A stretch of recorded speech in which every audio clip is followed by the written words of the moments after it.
you want those wounds back? Are gone.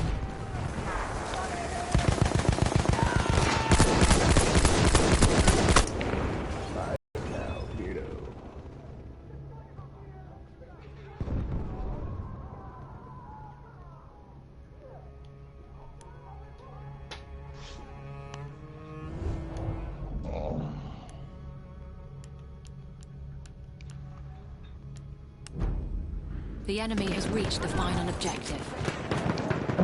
How much delay is there? I'm not sure.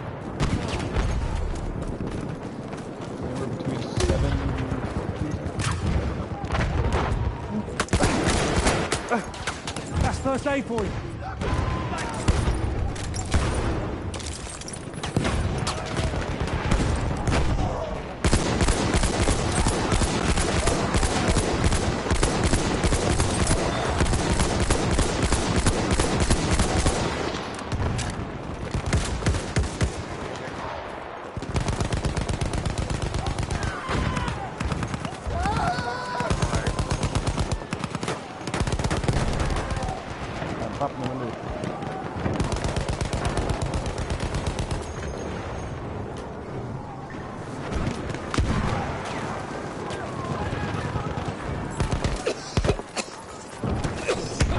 I can fix them. Take that first aid.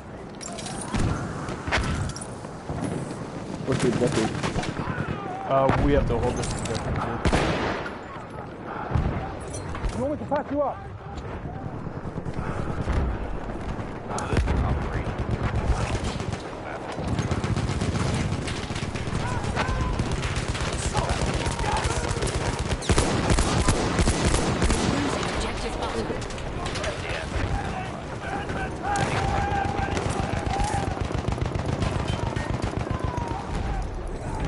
Does the same work for you as far as life still? You're injured, I can help. Hit, first aid.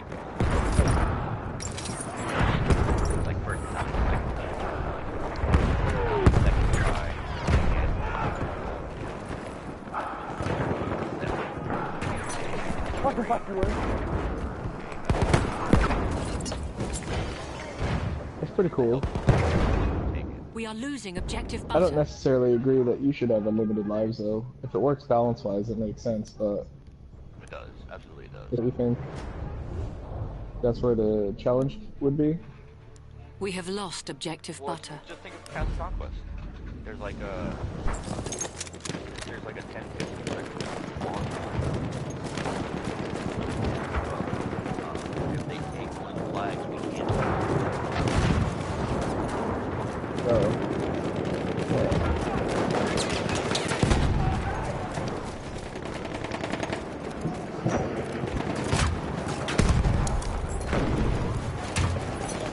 50 attackers remain.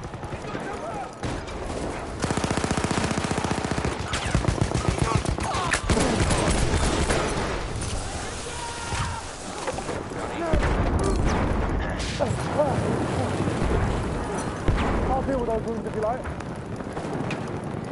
For you, first aid.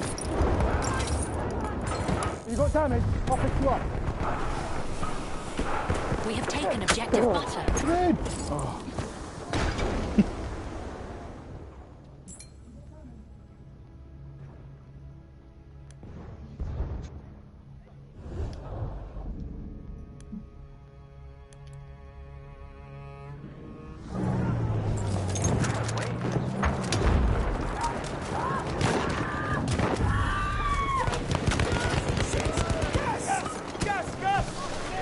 We have lost objective butter.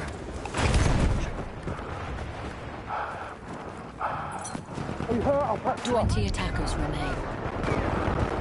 There, first aid for you.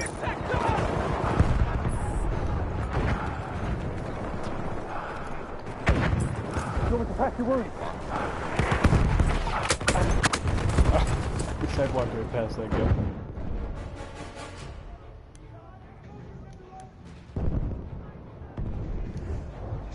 Oh, there's a tank. On me, I'm just dead. Bye-bye. Guys, how much is your attack? Guys. 12 tickets left. Right there.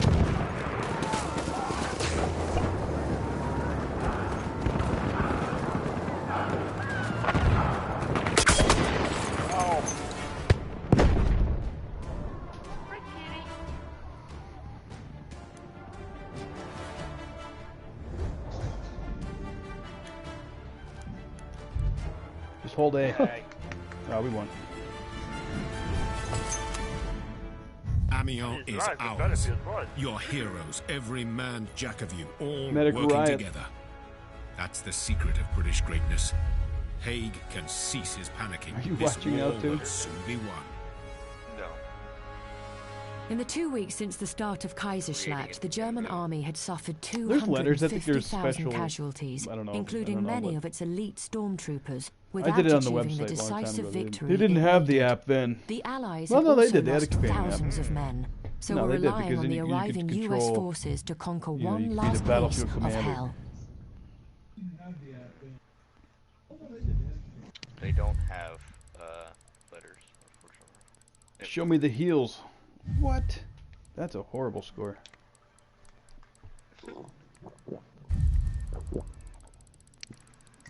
Alright, score's getting better.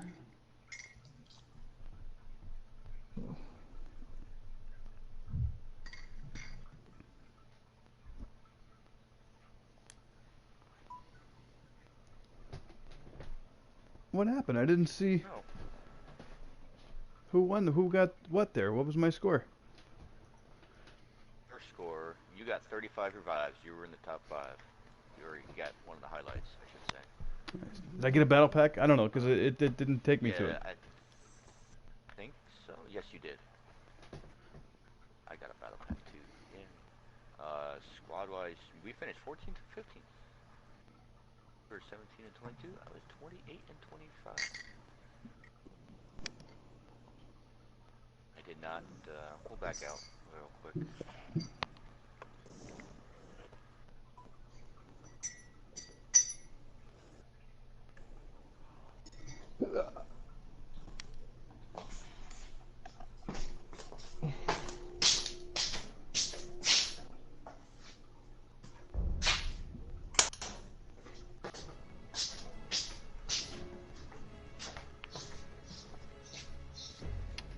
How about poor Justin couldn't play anymore because he had to take his tree down.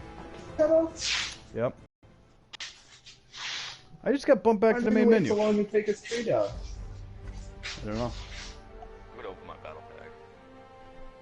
You opened that battle pack.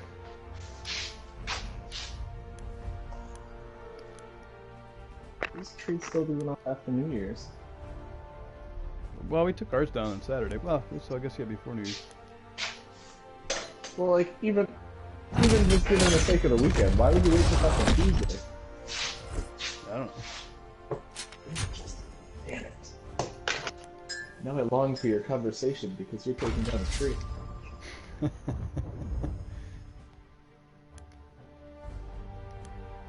sure that is the definition of shenanigans. It is.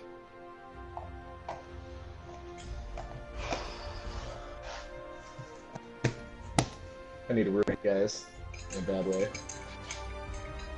You did what? I need to ruin it. Still haven't found a roommate yet? Actually.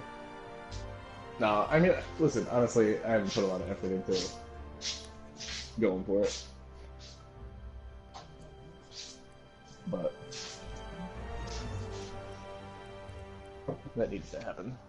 I shouldn't be buying Xbox Ones, honestly, but Mom always taught me how to shop with a sale present, so...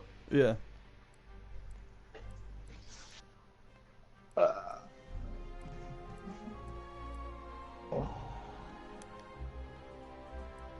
And after Stu, like, I've really not been 100% about getting another one. A bad roommate is so demotivating. Yeah. What, he was that bad?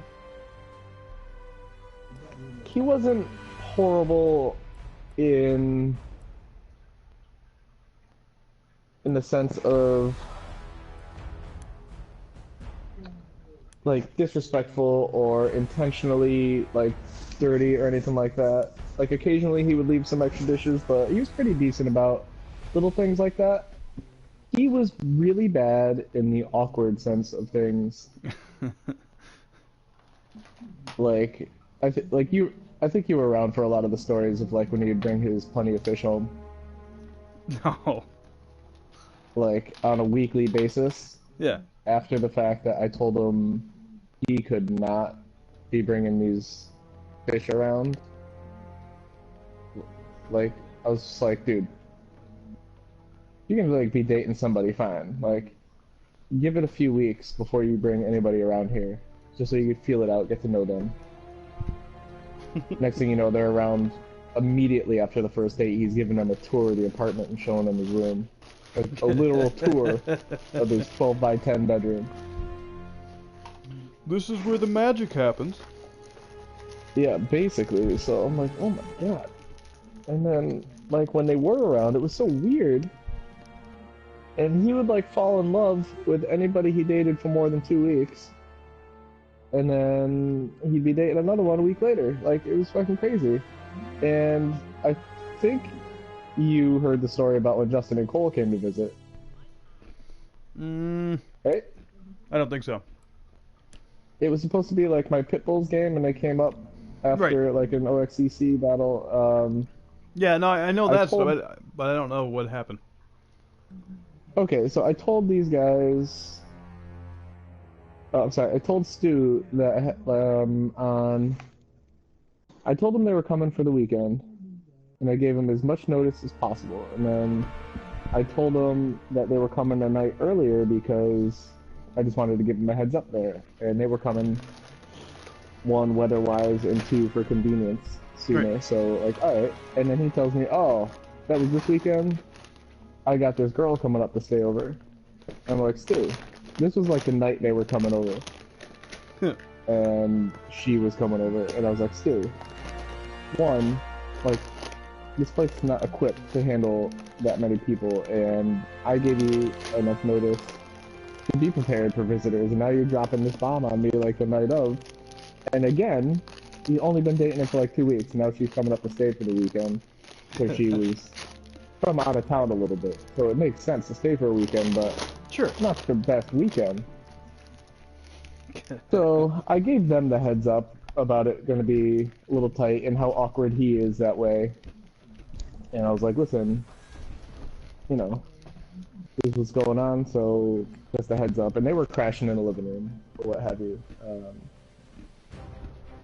So then, to accommodate Stu's situation, I came home at dinner break to tidy up a little bit, because, like, the bathroom needed to be cleaned. And she was coming sooner than me getting out of work. And I didn't... It's first of all, it's awful that I have to be the one to make sure the place is up to par for his date. Yeah, he should be doing that. Listen, full disclosure, I love cleaning the bathroom. I really like a clean bathroom. It's very comforting. That's usually my thing anyways, but he doesn't see things that way. Side note, like, you know, like, guys in general are like the worst at like just accidentally dripping and spraying, or like if there's a run down the toilet, you know it's because of the guy in the house. Yeah, but most decent people clean it. He was like, yes, he was like, listen, he didn't see that kind of stuff. That is where he was kind of... It didn't happen. He was very blind to it. Yeah. But for me, all it meant was I'm cleaning the toilet an extra day or 2 a week, which, whatever. It wasn't the worst thing. I can get over that. Anyways, I came home for dinner, and they rolled in right behind me, but I closed myself in the bathroom so I could clean it in peace, and maybe she didn't see how dirty it was or whatever. I come out of the bathroom, they're in his room, which is a straight line from the kitchen, like it's right off the kitchen, but his door's wide open. They're chitty-chatting, kind of like not in the door, like slightly out of view, so I'm trying to get out before they see me. Mm-hmm. And then Stu calls me, and he introduces me to his girl. I'm like, hey, you know, sorry for the mess, whatever, blah, blah. Johnny. What? without, like, right when I'm about to grab the doorknob, I heard, like, this noise slash voice come from the living room while I'm talking to these two, trying to leave. And this little fucking kid's head pokes his head around the corner of the living room doorway. And I looked over like, what the fuck is that? Without, I didn't say that. Right. But the look on my face should have said it all. What is that? There is a random child in my house. That you were and unaware I of. didn't... Yeah, Cole remembers. Yeah, unaware of, unnotified. In fact, when Stu moved in, Stu has 2 kids, which ended up being surprisingly amazing kids. I really liked when they were hanging around. It's just whatever, they were cool. Mm-hmm. But when he moved in, I was like, I don't know what your custody situation is, but at least for the start of our contract, there were going to be no kids staying over because of how tight it is, and I didn't know his kids at the time. Sure. And we never revisited that conversation. Mm-hmm. But if they needed to, like, we could have accommodated them in the living room or whatever. And, so back to this lady and this child, I wasn't going to make a scene right there in front of those two, but I texted him, I was like, dude, you didn't tell me there was going to be a kid here this weekend. Like, that is... Was it her kid? WTF. Huh? It was her kid. Yeah. So... Sorry, I should have specified. And he's like, oh, it's alright, he'll be staying in our room with us. It was like, oh my god, that's not even the point. I was like, I got these guys coming over. It's not good. It's like, I couldn't even explain it to him. Like, he didn't even realize, like, what he'd done. Like, he doesn't see things the way a normal person should see things. So these guys finally get here at, like, 1 in the morning. I think those two were... Cole, were they still up for, like, a brief moment when you guys got here? Or was that, like, right before you got here? We didn't see him till the next morning, I think. Okay, so they were still up when I got out of work. They were basically going to bed around 11 or whatever. So I take these guys